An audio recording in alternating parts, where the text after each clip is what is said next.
সাতকানিয়ায় ডাকাত সন্দেহে গণপিটুনিতে নিহত 2, গুলিবিদ্ধ 4 বাসিন্দা। চট্টগ্রামের সাতকানিয়ায় ডাকাত সন্দেহে গণপিটুনিতে 2 যুবক নিহত হয়েছেন। এর আগে ওই যুবকদের গুলিতে স্থানীয় 4 বাসিন্দা আহত হন। সোমবার রাতে সাতকানিয়ার এউচিয়া ইউনিয়নের সনখোলা পশ্চিমপাড়া এলাকায় এ ঘটনা ঘটে। নিহত যুবকদের পরিচয় তাৎক্ষণিক নিশ্চিত করতে পারেনি পুলিশ। গুলিবিদ্ধ স্থানীয় 4 বাসিন্দা হলেন ওবায়দুল হক, মামুনুর রশিদ, নাসির উদ্দিন ও আব্বাস উদ্দিন।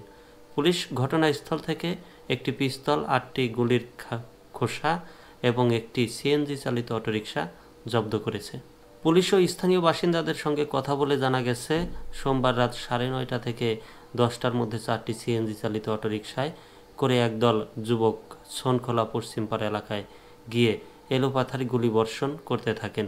এ সময় স্থানীয় মসজিদে ডাকাত পড়েছে এমন প্রচারের পর লোকজন জড়ো হয়ে অটোরিকশায় করে আসা 2 যুবককে আটক করে পিটুনি দেয়। এতে ঘটনাস্থলে 2 যুবক নিহত হন। এক যুবকের লাশের পাশ থেকে একটি পিস্তল উদ্ধার করেছে পুলিশ।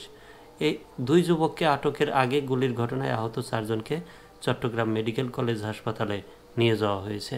ঘটনাস্থল পরিদর্শন করেছেন চট্টগ্রাম জেলা পুলিশ সুপার সাইফুল ইসলাম, সাতকানিয়া উপজেলা নির্বাহী কর্মকর্তা মিল্টন বিশ্বাস, জেলা গোয়েন্দা পুলিশের একটি দলসহ সাতকানিয়া থানা পুলিশের সদস্যরা। সাতকানিয়া থানার ভারপ্রাপ্ত কর্মকর্তা ওসি মোহাম্মদ জাহিদুল ইসলাম প্রথম আলোকে বলেন, ডাকাত সন্দেহে মসজিদের মাইকে প্রচারের পরে স্থানীয় বাসিন্দাদের পিটুনিতে 2 যুবক নিহত হয়েছেন। এখন ওই 2 যুবকের পরিচয় নিশ্চিত হওয়া যায়নি।